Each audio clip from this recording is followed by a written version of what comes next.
하나님 말씀 빌립보서 1장 9절 10절이죠.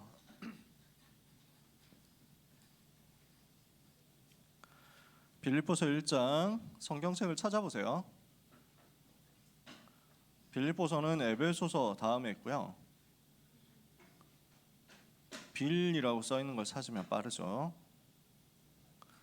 빌립보서 1장 9절 10절인데요. 같이 한번 읽어보겠습니다.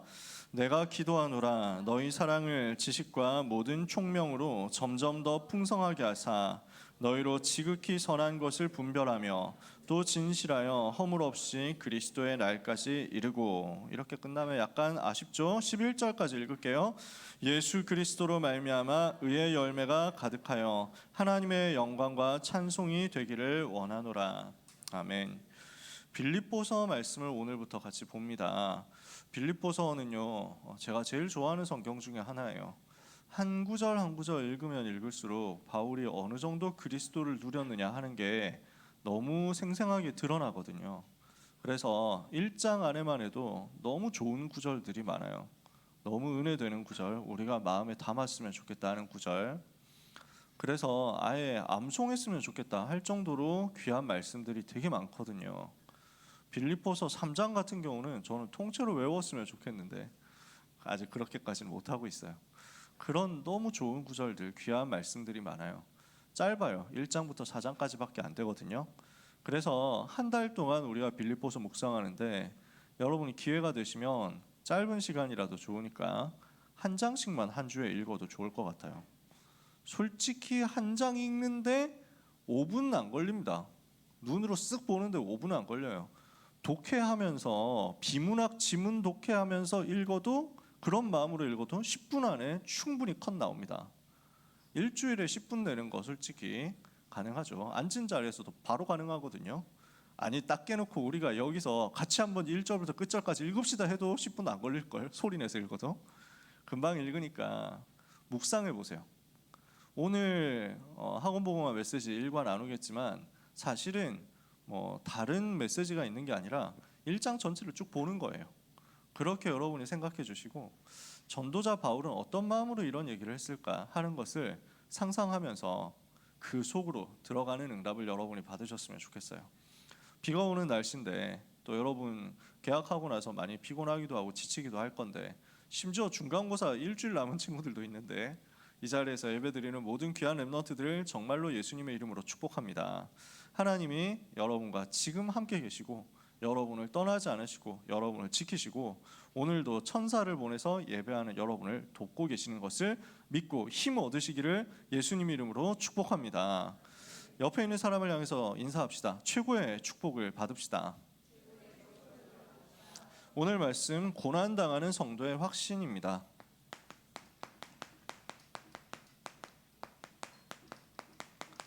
우리가 가져야 할 확신이 여기에 나오거든요. 1장 9절에서 11절까지만 읽었지만 1장 전체를 같이 봐야 되겠죠. 자, 빌립보서라는 성경은요, 바울이 빌립보 교회에 보내는 편지라는 말입니다. 그렇죠? 언제 보냈습니까? 바울이 로마 감옥에 투옥되었을 때 보냈습니다. 요 시점은 어느 정도 시점이냐면요, 사도행전에서 찾으면 사도행전 28장 30절 31절 이때입니다. 로마에 있는 감옥에서, 그래서 셋집에 연금이 되어 있었거든요. 밖으로 나갈 수 없이. 그리고 셋집을 빌려가지고 그 집에 있지만 집 밖으로는 나갈 수 없고 거기에 로마 군인들이 지키고 있었어요. 그 상황이에요. 감옥이라고도 할 수 있고 가택연금이라고도 할 수 있는데, 그곳에서 바울은 자기에게 오는 사람을 다 영접하고 주 예수 그리스도와 하나님 나라에 대한 것을 거침없이 가르치더라. 옛날 성경에는 주 예수 그리스도와 하나님 나라에 대한 것을 가르치되 금하는 사람이 없었더라. 아무도 막을 수 없었던 거죠. 사도행전 19장 21절에 바울이 로마도 보아야 하리라. 재앙의 근원지고 전 세계 움직이는 강대국이지만 사실은 영적인 문제 속에서 죽어가고 있는 로마라는 현장을 바울이 본 겁니다. 제가 몇 번 이야기를 했잖아요. 로마가 그 당시에 얼마나 선진국이었는가? 얼마나 발전된 강대국이었는가? 근데 그 로마의 영적 문제가 얼마나 심각했는가? 로마에서 무슨 짓들을 하고 있었는가? 한 번씩 제가 얘기를 한 적이 있었을 거예요. 저도 로마인 이야기 15권을 다 봤거든요. 굉장히 재밌게 봤어요. 그걸 보니까 그 로마인 이야기라는 책을 다 보니까 야, 로마 개 멋있었네. 대단한데? 로마 나라라는 나라 자체가 되게 쿨한 나라였네. 선진국인데? 되게 로마 나라 속에 있었던 것 자체가 행운일 것 같은데 뭐 이런 생각을 하면서 봤단 말이지. 근데 나중에 조금 더 자료들을 접하고 나니까 그 로마인 이야기에 나와 있는 내용들도 사실은 사실인데 너무 빛 쪽으로만, 밝은 쪽으로만 나타낸 거야. 그래서 악하게 말하는 사람들은 로마인 이야기는 시오노 나나미가 쓴 팬픽이다 뭐 이런 얘기를 하더라고. 로마 제국에 대한 팬픽. 그래서 너무 좋은 것만 써놨어. 안 좋은 문제는 너무 많았거든. 그 책 읽어보면 로마인 이야기 책 읽어보면 로마 사람들이 목욕하는 것에 대해서 엄청 격찬을 합니다. 목욕을 잘하고 항상 깨끗하게 씻었기 때문에 전염병이 별로 없었는데 중세 시대 되면서 기독교 시대가 되면서 목욕하는 것은 아주 음란한 거니까 하지 마라 이렇게 해가지고 사람들이 목욕을 안 하게 되니까 병 걸린 거야.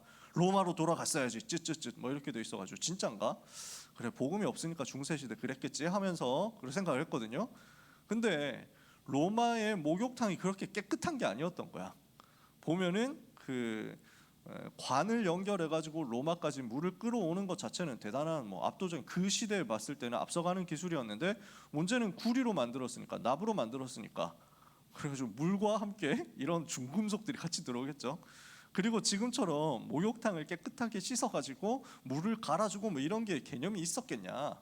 그러니까 고인물, 썩은 물 이런 것들도 상당히 많을 수밖에 없었다. 이러니까 목욕을 많이 했지만 그게 과연 정말 건강에 도움되는 것이었냐 또 모른다. 그러면서 확실한 건 그 목욕탕 안에서 많은 음란들도 실제로 이루어지고 있었다. 이게 자료를 새로 보니까 그렇더라고요. 제가 무슨 말을 하느냐면요, 그럼에도 불구하고 안 씻는 것보다 나았을 거예요 아마도. 근데 문제는 뭐냐면 그 거대한 로마, 대단한 로마가 전 세계를 지배하고 전 세계를 어렵게 만들고 있었다는 사실이죠.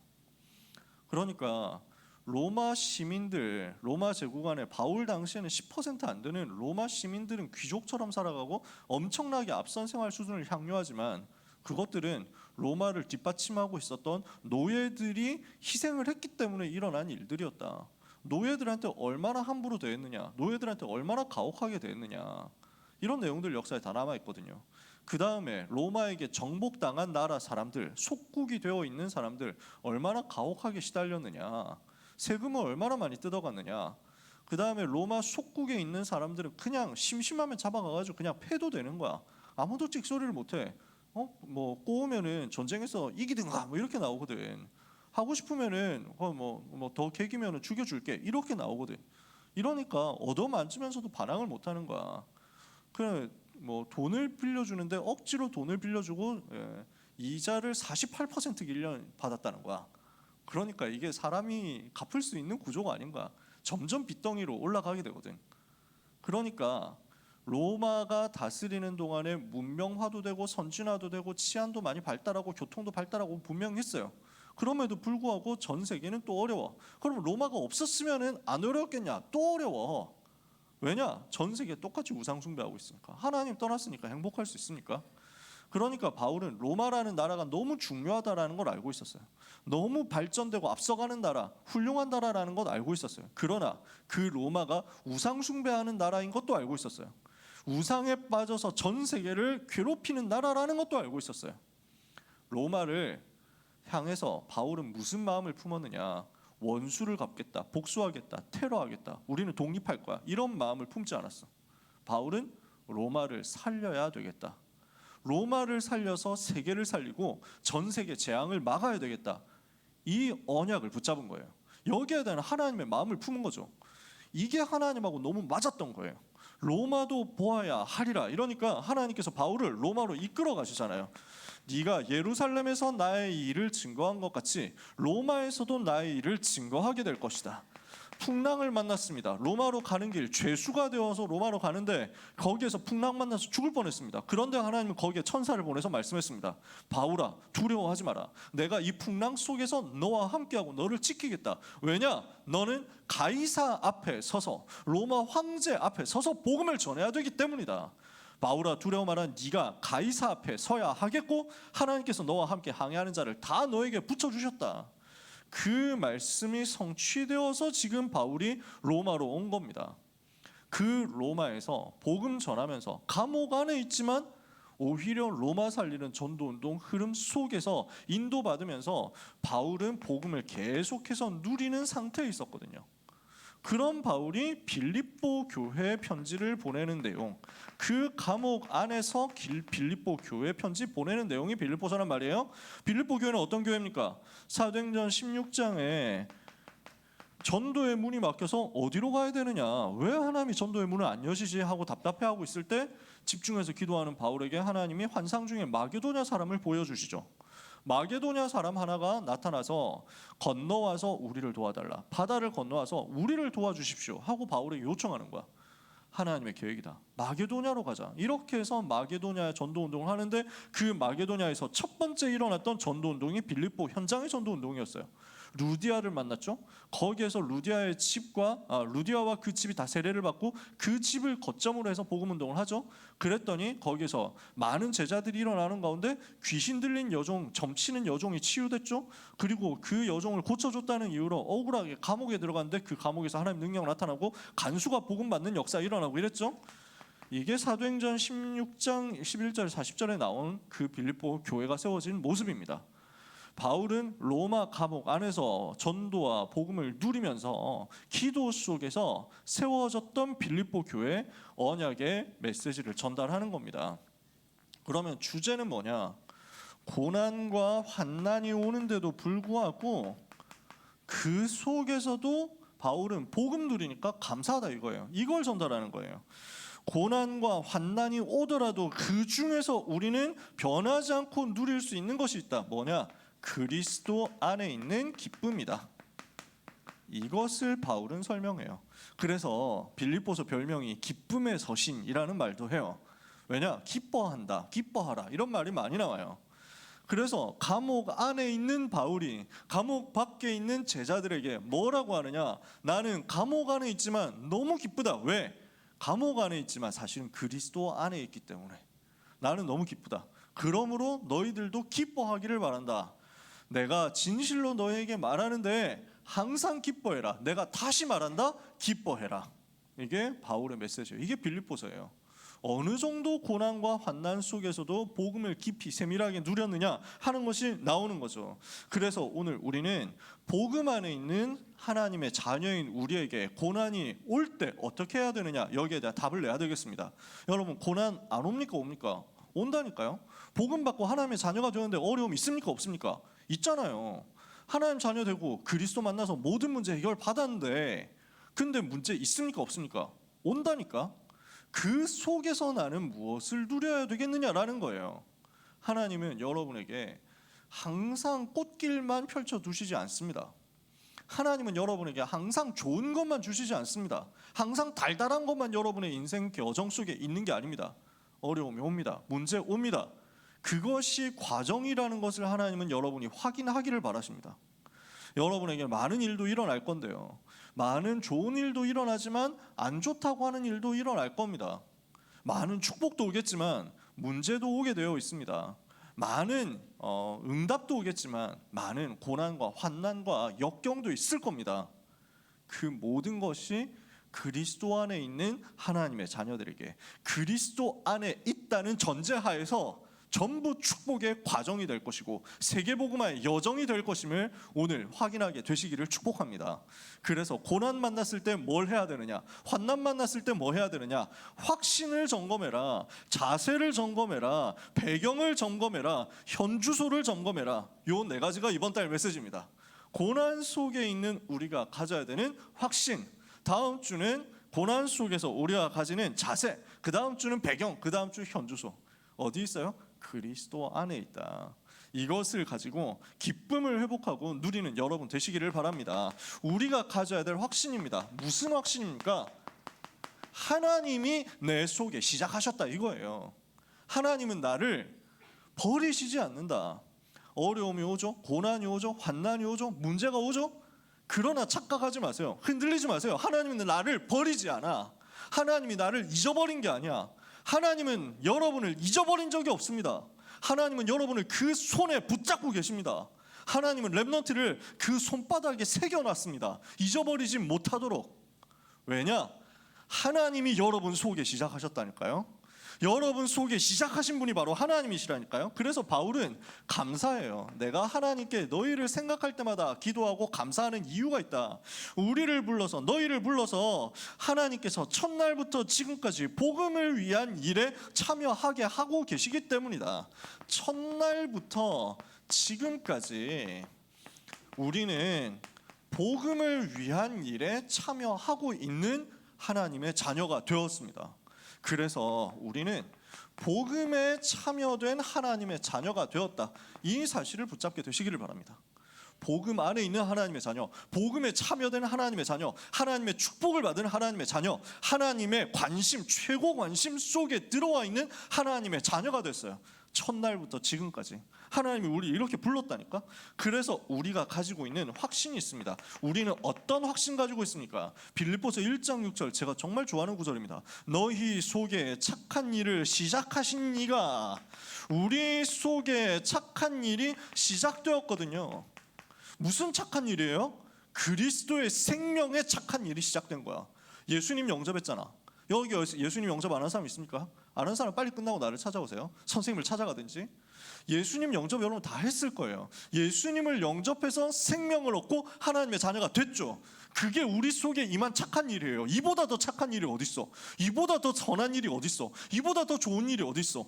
그리스도께서 죄인인 나를 용서하시고 죄인인 나를 구원하시고 나를 자녀 삼으신 이 사건, 나를 죄와 사탄과 지옥에서 해방하셔서 나의 모든 문제를 해결하시고 내 안에 생명으로 함께 계시는 사건, 이거보다 더 착한 일이 어딨어? 이게 그리스도 예수님을 영접할 때 이미 시작됐거든요. 너희 속에 착한 일을 시작하신 이가 그리스도의 날까지 이루실 것이다. 이 말이 중요합니다. 그리스도의 날까지 이루신다고 했습니다. 누가 하십니까? 착한 일을 시작하신 그분이 이루신다고 했습니다. 무슨 말인지 이해가 되세요? 하나님은 여러분 속에 착한 일을 시작하셨어요. 그리고 그 일이 이루어질 때까지, 그 일이 완성될 때까지 끝까지 변하지 않고 여러분과 함께하면서 여러분을 지킬 거예요. 여러분을 붙잡을 거예요. 여러분을 하드캐리 해가지고 완성시킨다니까. 아시겠습니까? 이걸 보고 성화라고 합니다.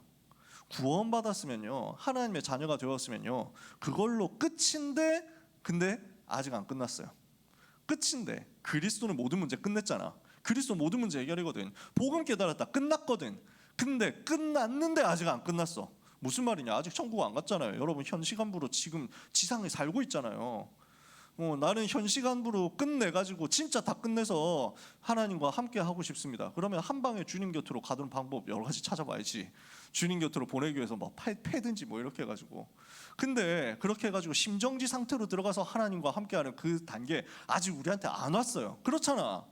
이 땅에 우리는 살아가고 있다니까. 현실 세계를 살아가고 있다니까. 그 상황 속에서 우리에게 복음을 점점 누려야 되는 단계가 남아있다고. 복음의 누림의 시간표가 남아있다고. 그리고 나를 용서하시고 나를 구원하시고 나를 살리신 그 그리스도께서 나를 만들어가고 계시고 나를 완성시켜 가고 계시고 나를 치유해 가고 계신다는 것을 모든 사람 앞에서 증명해 보여서 그리스도는 이렇게 위대하구나 하는 것을 나타낼 일이 아직도 나에게 남아있는 거야. 그러니까 예수님 영접한 나는 변화되게 돼 있어요. 정말 여러분 예수님 영접했습니까? 그러면 변화가 올 거예요. 정말 여러분이 하나님 자녀 맞습니까? 그러면 인생의 변화가 올 거예요. 인생을 개막장으로 살았는데, 개빙신으로 살았는데, 근데 복음 받고 하나님 자녀 되고 나면 반드시 변화되게 돼 있어요. 거룩해져 가게 돼 있어요. 하나님의 형상, 그리스도의 형상을 이루는 쪽으로 점점 변화되고 치유되고 갱신되면서 바뀌어지게 돼 있어요. 저도 계속 바뀌어요. 하나님이 그런 은혜를 주시는 것 같아요. 처음 복음 받았을 때는, 처음 예수님 영접했을 때는 극단적이었거든. 되게 성격이 그랬다니까. 아마 다락방 처음 하신 분들이 다 기억하실 겁니다. 90년대 다락방 처음 하셨던 분들 기억하실 겁니다.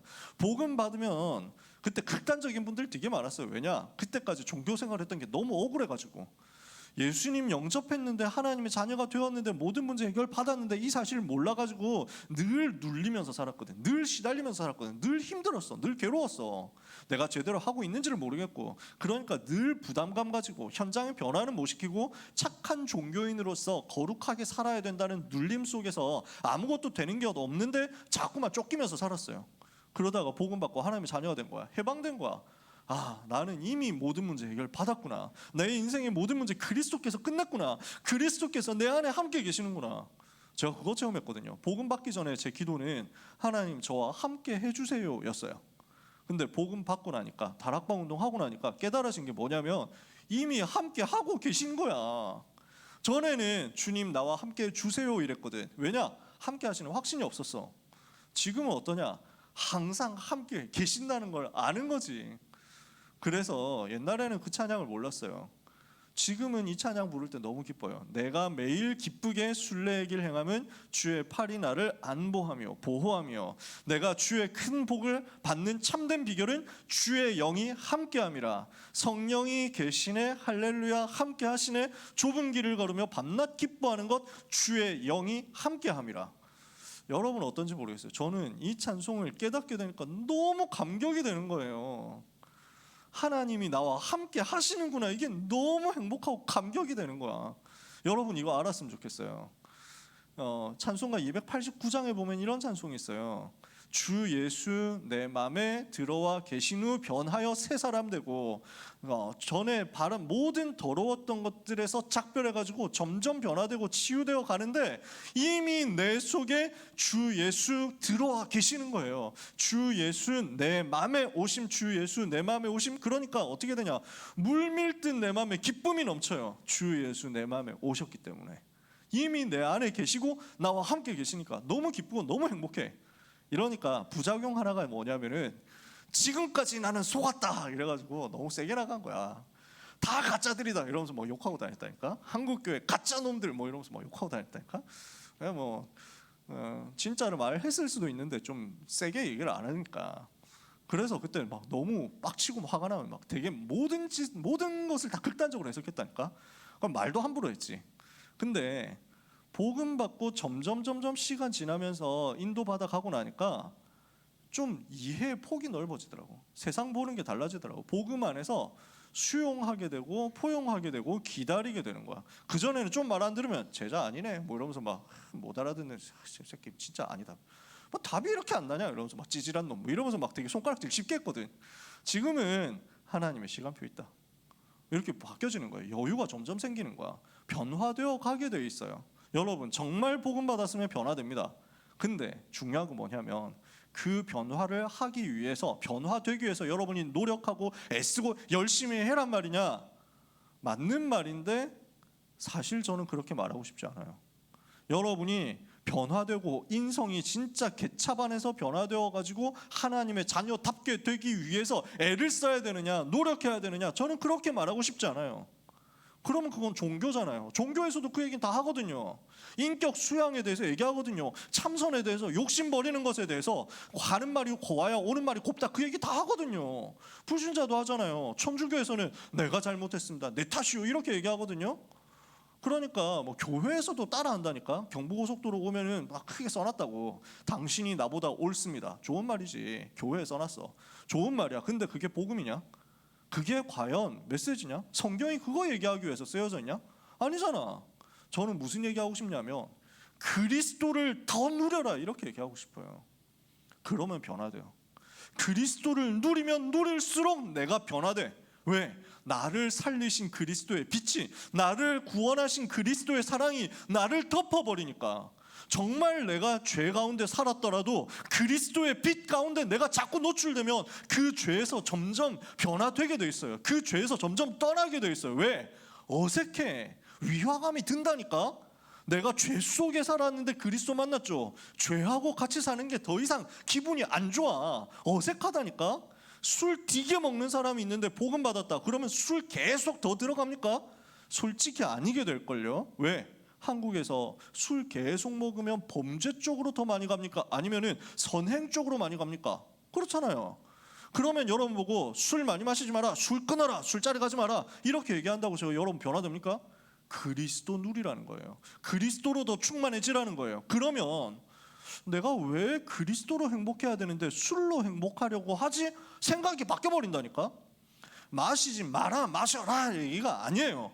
그리스도로 충만해지면 나를 살리신 그 그리스도, 착한 일을 내 속에 시작하신 그리스도께서 나를 그리스도께서 원하시는 모습으로 자꾸 바꿔갈 거니까 그 응답을 여러분이 받게 될 겁니다. 그 응답을 여러분에게 하나님이 주실 겁니다. 이것을 사모하고 누리는 여러분 되시기를 바랍니다. 너희 속에 착한 일을 시작하신 그 하나님께서 그리스도의 날까지 이루실 것이기 때문에 우리에게 고난이 온다, 우리에게 환난이 온다, 그 속에서도 우리는 무너지지 않고 넘어지지 않는다는 거예요. 그 속에서도 절대로 버림을 받지 않는다는 거예요.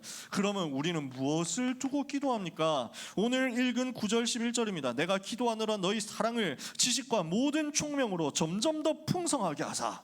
그리스도 안에 있는 하나님의 사랑이 우리에게 왔어요. 하나님을 내가 사랑하게 되어, 교회를 사랑하게 되어, 현장을, 영혼을 사랑하게 되어 그 사랑이 점점 더 풍성해져. 무엇으로 풍성해집니까? 그리스도를 아는 지식과 그리스도 누리는 그 총명으로 점점 더 풍성해지는 거예요.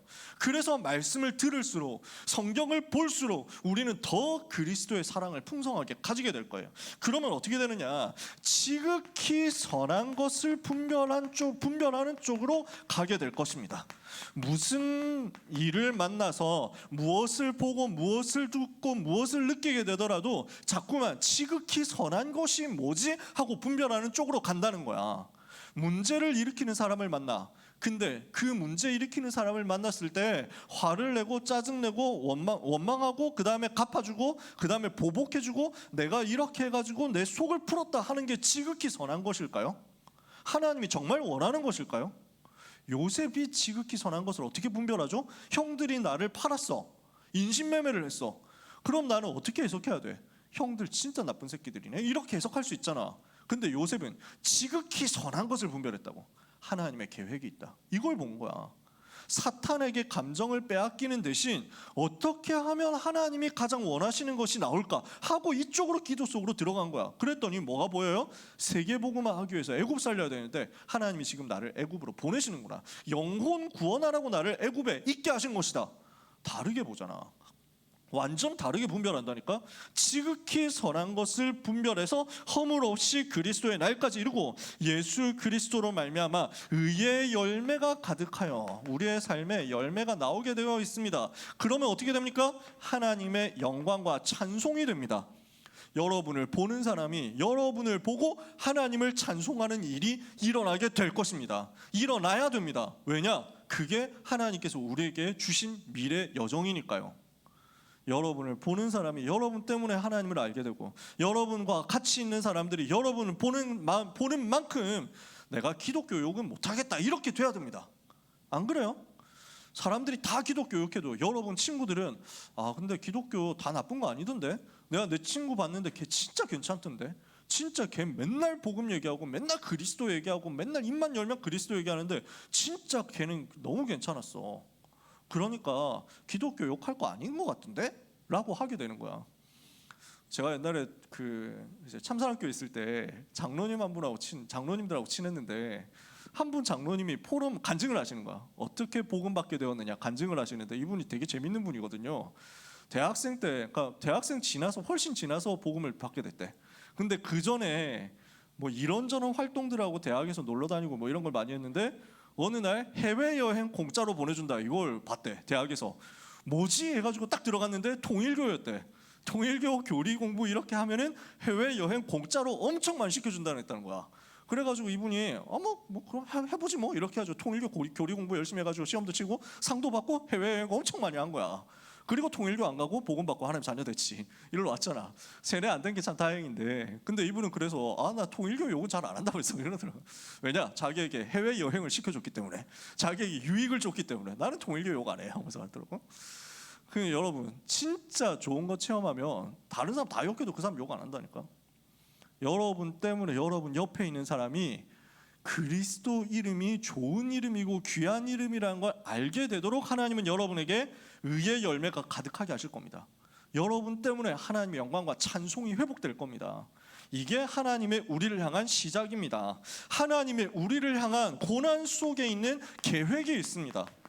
우리가 고난을 만난다, 환난을 만난다. 바울이 먼저 만났죠. 거기에서 고백하는 거예요. 나는 지금 감옥에 있다. 하지만 염려하지 마라. 내가 감옥에 있는 것 때문에 여러분이 슬퍼하지 않았으면 좋겠다. 왜냐? 감옥에 내가 들어왔는데 이것 때문에 오히려 복음 전파에는 진전이 이루어졌다. 복음 전파되는데 더 많은 응답들이 오게 됐다. 내가 감옥에 안 있었으면 이 정도 전도운동 안 일어났을걸? 그러니까 나는 감옥에 있는 게 너무 감사해. 이렇게 얘기하는 거예요. 1장 12절에 형제들아 내가 당한 일이 도리어 복음 전파에 진전이 된 줄을 너희가 알기를 원한다. 복음 전파되는데 진전되었어요. 어떻게 진전되었습니까? 내가 감옥에 있는 동안 우리가 가지고 있는 이 복음이 시위대 안과 모든 사람에게 나타났으니 그리스도의 비밀이 이 모든 현장에 전달되었으니 나는 이것 때문에 기쁘고 감사하다. 복음이 전달된 거예요. 바울이 감옥에 있는 동안 감옥을 지키는 군사들이 있겠죠? 병사들이 있어요. 아마 이게 시위대라고 썼습니다. 근위대라고 하면 여러분들이 좀 더 잘 알 수도 있습니다. 그래서 영어 성경에 보면 황궁 경비대, 팰리스 가드라고 써 있어요. 그러니까 황제 옆에서 경호하는 최근접 경호 팀들인 거예요. 이 사람들이 바울을 감옥에 가둬놓고 감시하고 있는 거야. 근데 바울을 자꾸 만나다 보니까 하나둘씩 복음 받고 이제 변화되기 시작하는 거야. 이런 일들이 막 일어나는 거지. 빌립보서 4장 맨 끝에 가보면 가이사의 집 사람들 중 몇 사람이 너희에게 또한 안부를 전한다. 무슨 말이죠? 황제 가문, 황제 친척들이 복음 받고 하나님 자녀되는 일들까지 일어났다고. 바울은 내가 지금 감옥에 왔지만 여기에서 로마 복음화가 오히려 일어나고 있으니까 나는 감사하다. 무슨 말이죠? 고난 속에는 하나님의 계획이 있다. 무슨 계획이요? 전도를 위한 계획이 있어. 복음이 증거되기 위한 계획이 있어. 이걸 찾아내면 여러분은 완전 거기에서 승리합니다. 바울은 어떤 얘기를 하느냐면요, 14절에 보니까 형제 중 다수가 나의 매임으로 말미암아 주 안에서 신뢰함으로 겁없이 하나님의 말씀 더욱 담대히 전하게 되었는데 어떤 이들은 투기와 분쟁으로 어떤 이들은 착한 뜻으로 그리스도를 전파한다. 18절에 그러면 뭐냐? 거칠애로 하든지 참으로 하든지 무슨 방도로 하든지 전파되는 것은 그리스도니 이로써 나는 기뻐하고 또한 기뻐하리라. 무슨 말인지 아세요? 이게 굉장히 무서운 말이에요. 어떤 동기든지 상관없이 그리스도가 증거된다면 이것이 전도자의 최고 기쁨이다라고 얘기를 하는 거예요.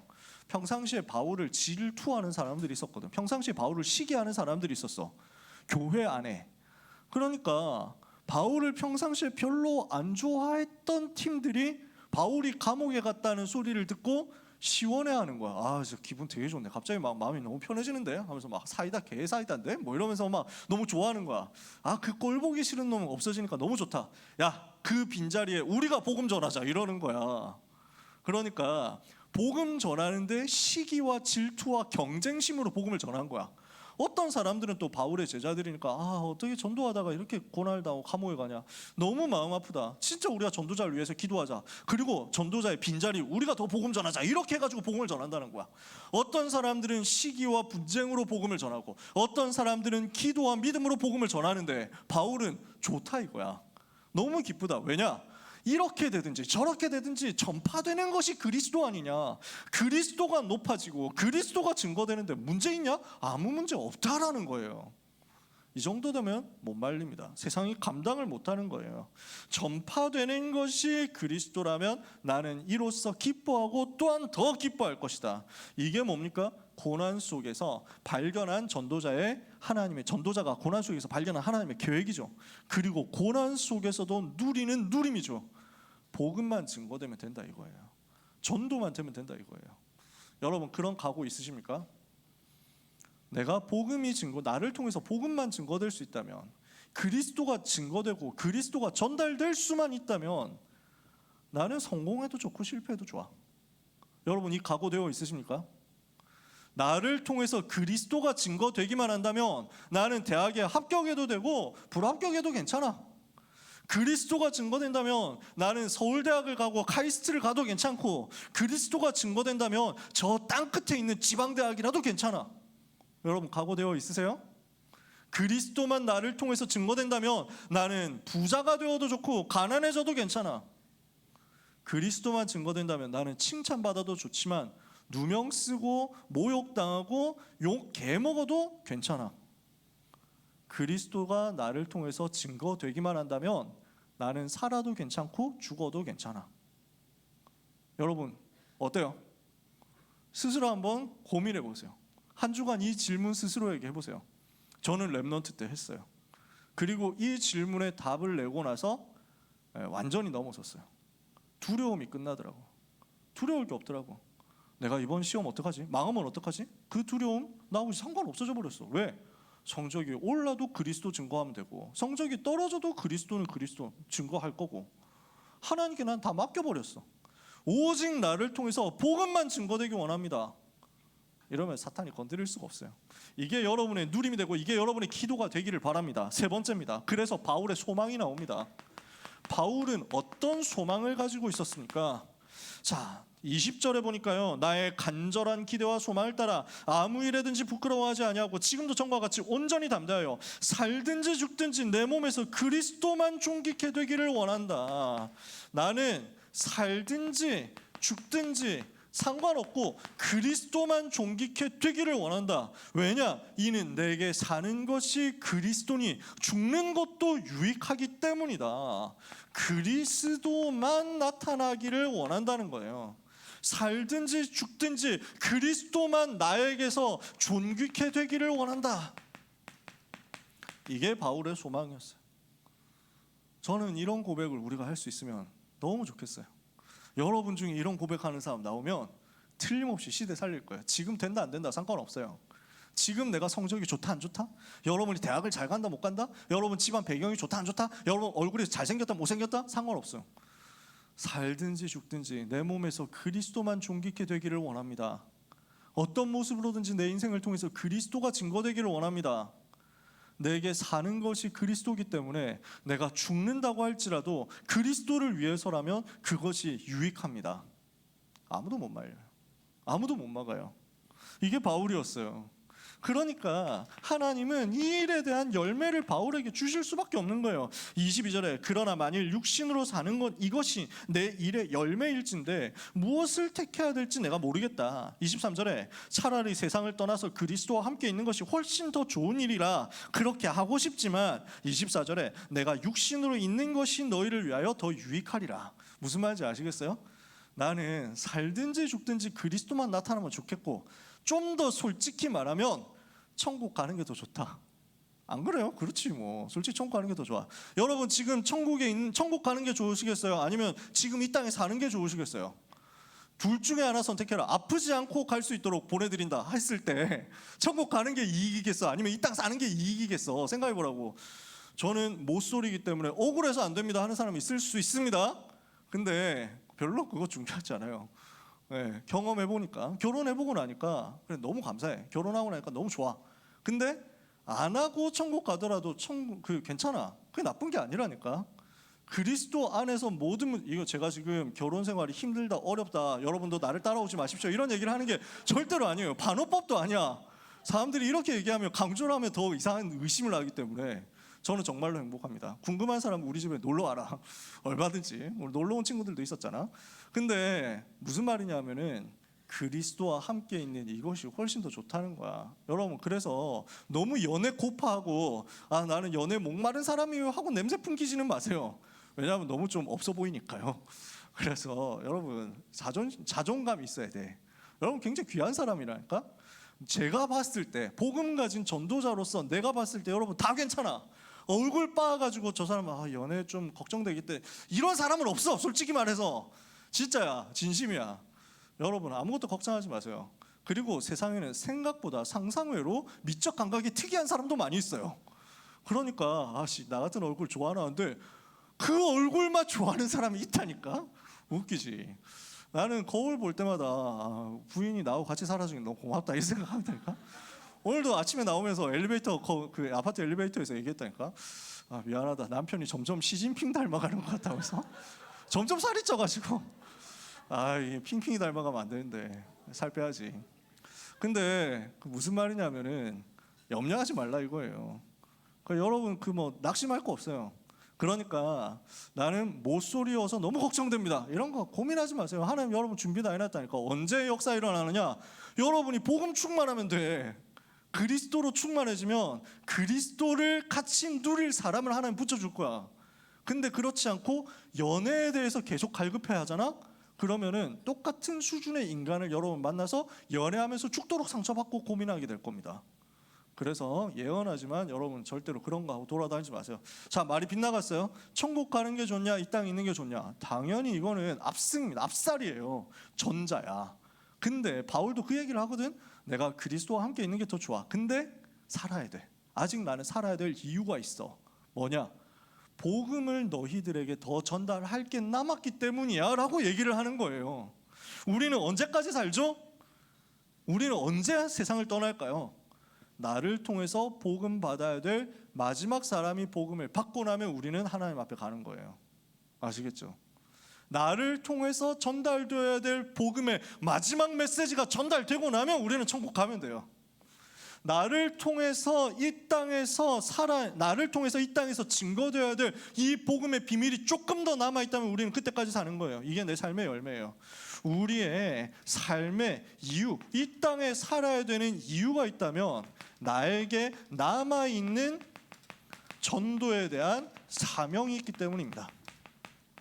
나를 통해서 아직도 전달되어야 될 복음이 있기 때문입니다.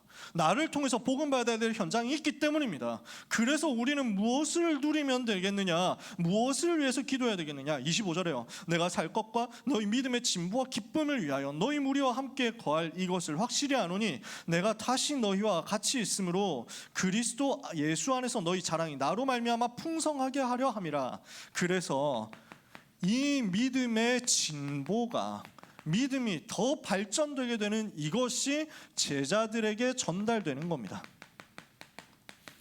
이게 우리의 삶의 목표입니다.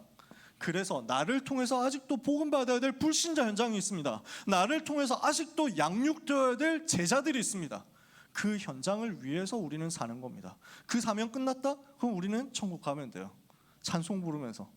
그래서 우리는 세상 떠나는 사람들 보면 슬프죠.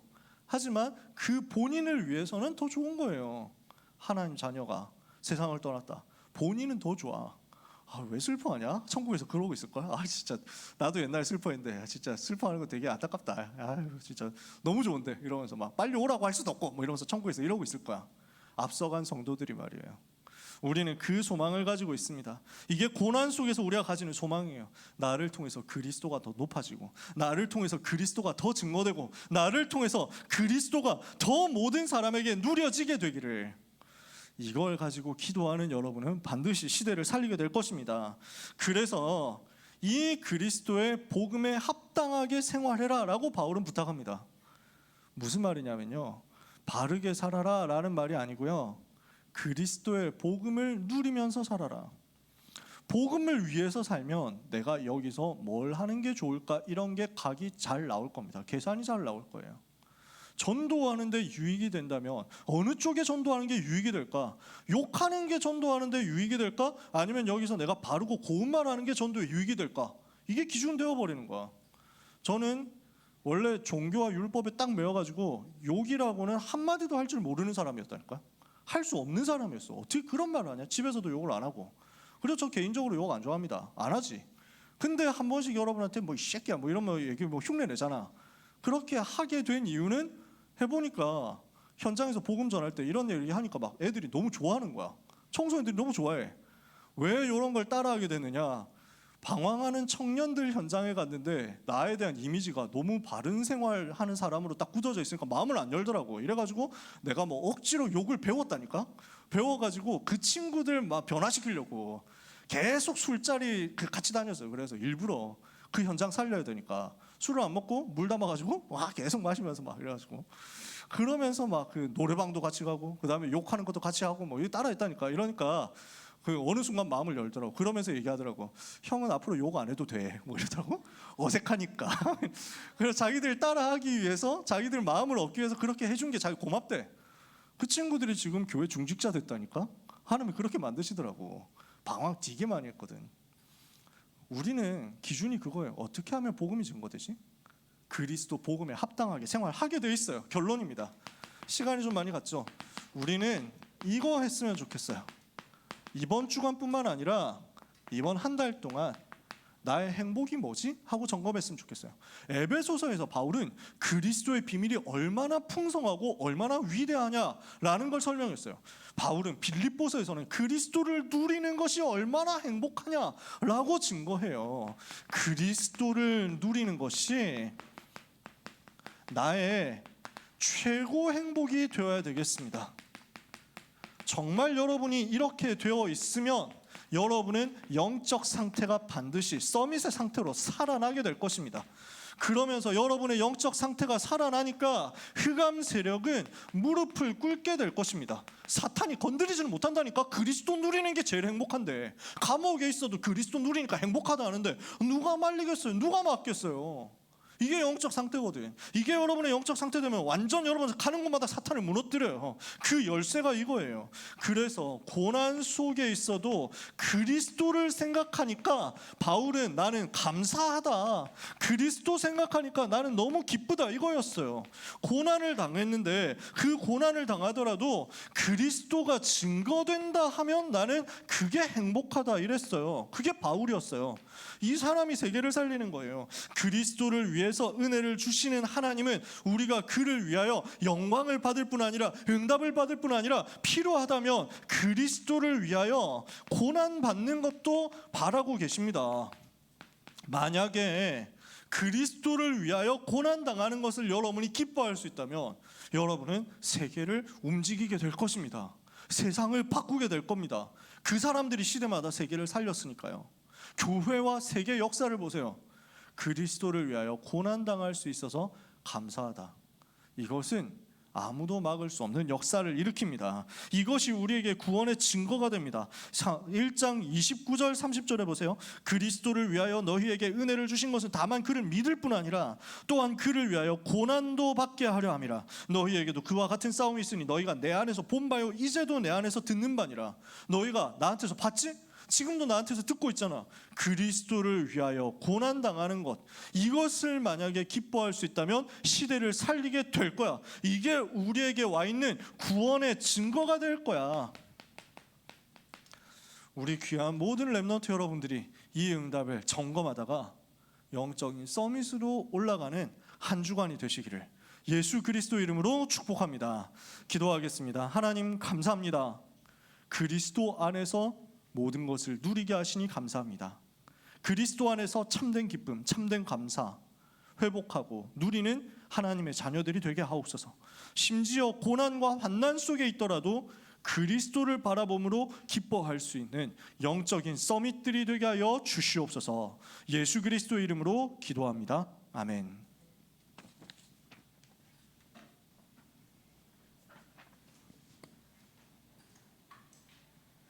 받은 말씀을 묵상하는 시간 가지겠습니다.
저는 오늘 말씀에서 살든지 죽든지 고난 속에 있든지 없든지 그리스도가 나를 통해 존귀케 되기를, 이게 나의 기도 제목과 나의 소원이 되길 붙잡았습니다. 하나님이 이미 우리를 렘넌트로 부르셨고 우리 각자를 향한 계획을 시작하셨다는 말씀을 주셨습니다. 제가 사도행전 27장 25절 말씀도 굉장히 좋아하는데, 이 말씀대로 오늘 하나님이 저희에게 주신 그 말씀에 대해 말씀하신 그대로 되리라는 고백을 하는 이번 한 주 되셨으면 좋겠습니다. 나의 기도 찬양하시면서 준비하신 예물을 하나님께 드리겠습니다.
살아도 죽어도 오직 그리스도만 증거되기 원하오니,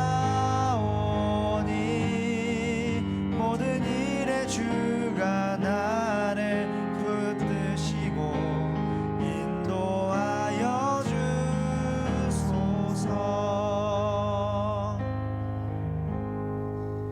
광고를 말씀드리겠습니다. 서밋타임 반별 다락방 고3 기도회가 진행되고 있습니다. 예배 이후 자리를 깨끗이 청소해 주시기 바랍니다. 방송팀, 찬양팀으로 헌신할 렘넌트를 모집합니다. 9월 독서 포럼이 오늘 오후 8시에 몽테스키웨의 법의 정신을 주제로 열립니다. 다음 주 두기고 모임 시간에 고3 렘넌트들을 위한 말씀을 받는 시간이 있습니다. 많은 참여 바랍니다.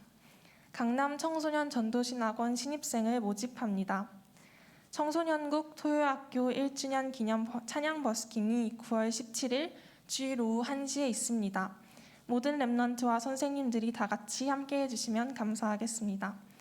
이남현 목사님께서 드린 예물을 위해서 기도해 주시고 축도해 주심으로 예배를 마치겠습니다.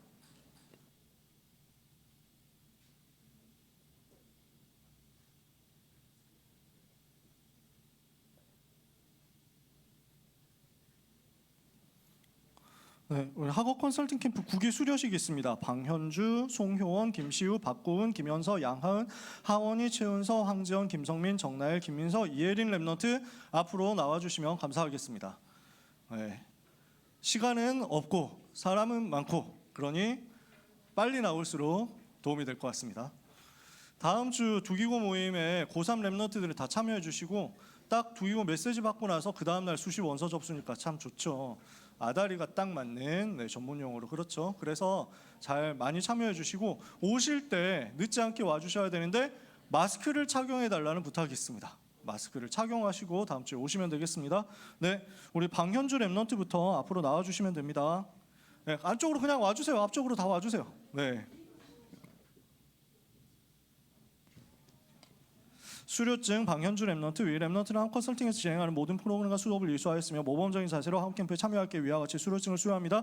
2023년 9월 3일 임마누엘 서울교회 고등부.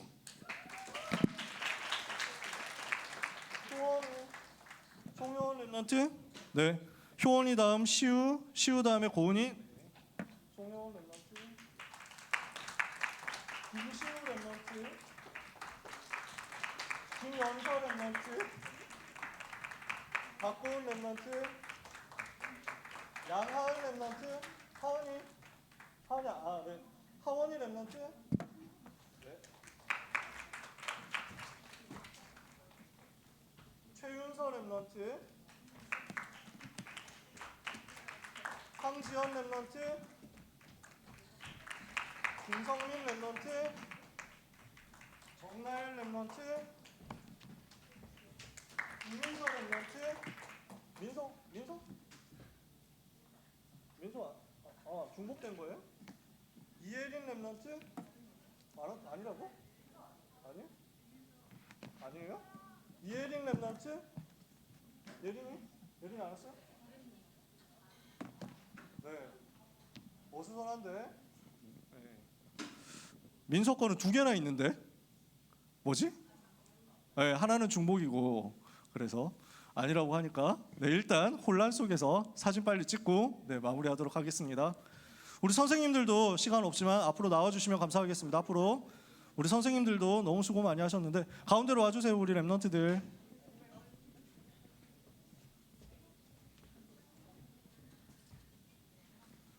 우리 참여하셨던 선생님들 나와 주실 수 있으시면 네, 빠르게 나와 주시면 감사하겠습니다.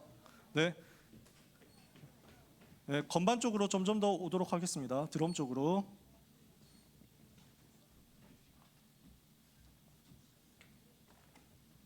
다 안 나오니까 바짝바짝 더 밀어야 될 것 같습니다.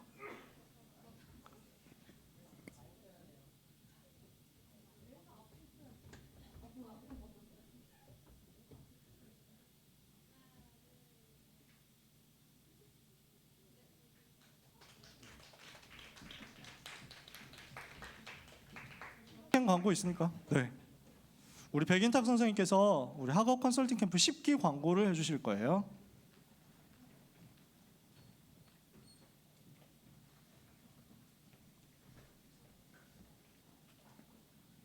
안녕하세요. 학업 컨설팅 캠프 이제 영어 담당하는 백인탁이라고 합니다.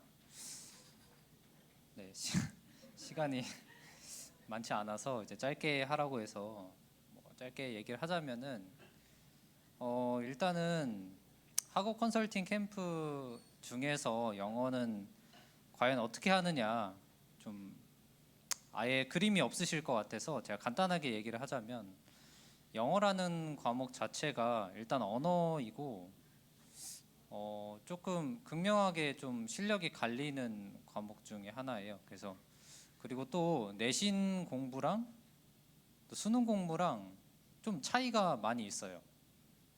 공부하는 방식에 있어서 그렇기 때문에 내신 기간에는 어떻게 해야 되고 방학 기간에는 어떻게 해야 되고 내가 매일매일 공부를 어떻게 해야 되는지를 가이드 해주는 수업이라고 보면 되고요. 학업 컨설팅 캠프라는 제목 자체에서 보듯이 제가 좀 하나님께 기도하기로는 사실은 제가 그렇게 엄청난 대단한 실력이 있어서 여러분들의 성적을 1등급, 2등급씩 쭉쭉 올려줄 수 있는 건 아니고 제가 기도하기를 진짜 마음 담고 내가 우리 랩런트들이 학업에 내가 진짜 도전해서 하나님께 영광 돌려야 되겠다 이런 결단을 하고 기도하고 오신다면은 하나님이 응답하실 거라고 저는 믿습니다. 그래서 좀 너무 진지한데 하나님께서 진짜 내가 하나님 앞에서 좀 학업을 두고 도전해봐야 되겠다 이렇게 생각을 하는 랩런트들은 전부 지원해주시고 지금 실력이라던가 이런 거 전혀 상관없이 그냥 지원해주시면 되고요. 네, 기간은 이제 9월 6일부터 4주간 진행될 예정입니다. 이제 영어 말고도 국어랑 이제 수학 있으니까 좀 기도해 보시고 지원해 주시면은 감사하겠습니다. 네. 그래서 내일까지죠. 내일까지 지원해 주시면 화요일 날 예비 모임 가지고 그 다음부터 수업이 진행이 될 거예요. 그 캠프가 진행이 될 거예요. 4주간 동안 진행되니까 많이 참여해 주시면 감사하겠습니다. 네, 오늘 교사 원래가 있기 때문에 1부 예배는 교사 원래를 마치고 진행이 된다는 것 양해를 부탁드려요. 12시 30분 정도 아마 진행이 될 거예요. 기도하겠습니다. 하나님 감사합니다. 너무 많은 은혜를 받았기 때문에 감사하는 마음으로 우리의 모든 것 드리는 중심으로 하나님께 예물 드리오니 예물 통해서 하나님의 뜻이 이루어지게 하옵소서. 하나님의 계획이 성취되게 하여 주옵소서. 어려운 시대 속에서 100명의 선지자를 숨겼던 오바댜가 누렸던 경제응답이 렘넌트에게 끊어지지 않게 하옵시고, 우리 렘넌트에게 천하가 기근들었어도 안디옥 교회는 세계 살릴 경제 기적을 체험한 것과 같은 역사가 평생에 일어나게 하여 주시옵소서. 소중한 렘넌트의 삶에, 또한 이번 한 주간의 여정에 하나님의 나라가 임하게 하여 주시옵소서. 예수 그리스도의 은혜와 하나님의 사랑과 성령님의 역사하심이 언약의 말씀 가지고 현장으로 들어가서 살든지 죽든지 그리스도가 존귀케 되기를 기도하고 바라고 원할 영적 서밋이 될 소중한 고등부 렘넌트와 전도자들 위해 지금부터 영원까지 항상 함께 있을지어다. 아멘.